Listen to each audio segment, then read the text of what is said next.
Hello and welcome to the first episode of Comparing Dante's Inferno. I'm TK and I'll be going over the game and teaching you about Dante's Inferno, the video game, and what actually happened in the first volume of the Divine Comedy Inferno. As a reference, I am using the Mark Musa translation of the poem and the PlayStation 3 version of the game. If you think I've missed anything, well, it's not like you paid for this video, so you can go Anyways, let's start with the DLC called The Trials of St. Lucia, since it doesn't fit in the story and there's very little to say. I am Lucia of Syracuse, patron saint of the blind, persecuted by my pagan suitor, eyes plucked from my head, my body tortured and defiled. Yet I have seen the glory in paradise. I will be your protector, Dante, as you seek to find light out of your dark past, and I will prepare you for the challenge ahead. These are the trials of St. Lucia.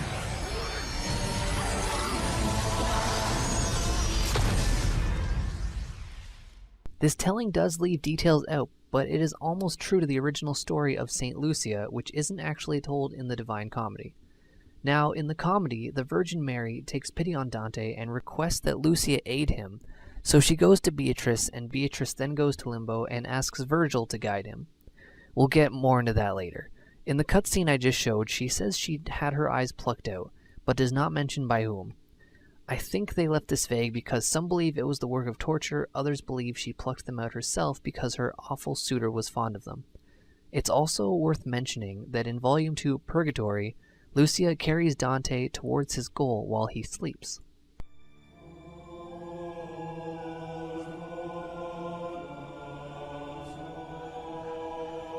At the midpoint on the journey of life, I found myself in a dark forest, for the clear path was lost.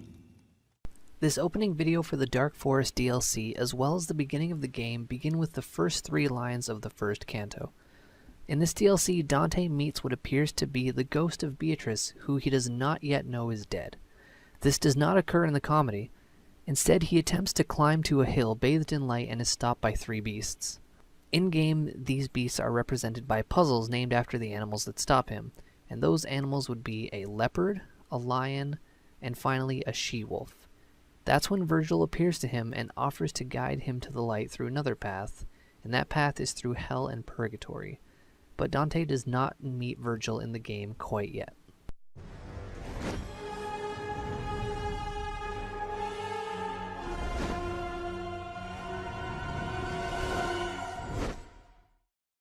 Now that DLC is out of the way, let's get started with the game.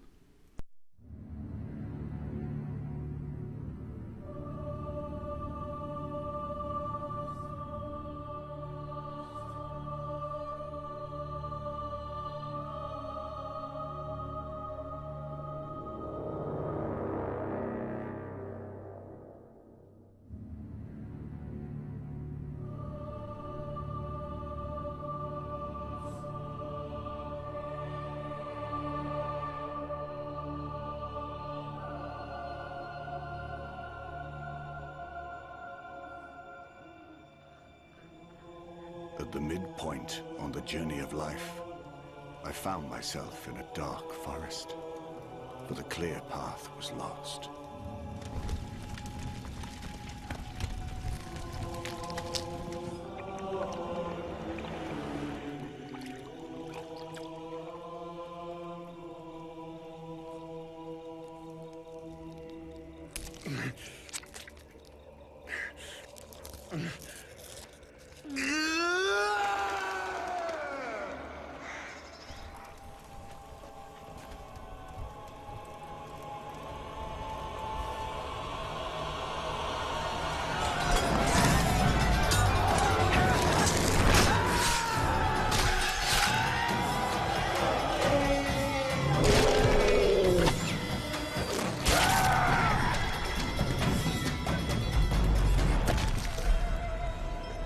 What kind of man locks up helpless women? There will be a day of reckoning, Crusader! My family, my baby's gone!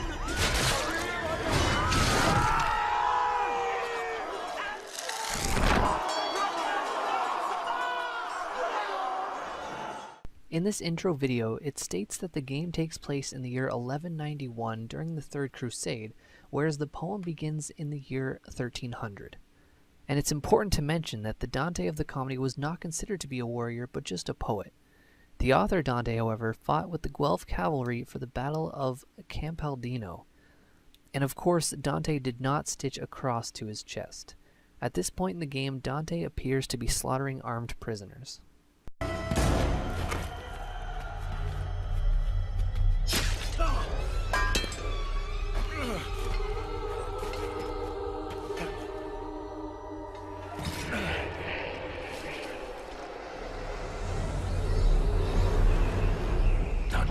Your fate is decided. Everlasting damnation for your sins. But that's not possible. The bishop assured us. Come, face eternity. Soon you'll be joined by those whose lives you have ruined, whose souls you have damned. I will not let my sins damn those dear to me.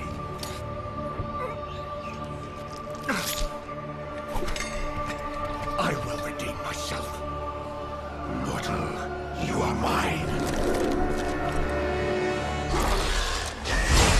In the comedy, Dante does not die. Despite the requirements of death, he is able to go to hell and beyond in his living mortal body. Dante does not meet death, and he definitely doesn't steal his scythe. Impossible!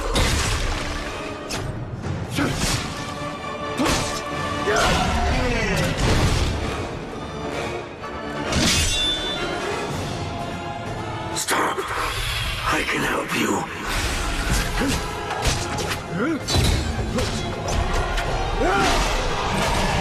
No! No! Please! No! No! Please don't!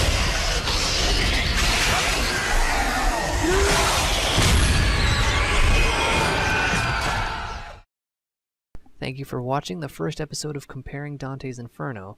Next time we arrive at Dante's home and finally begin the descent into hell.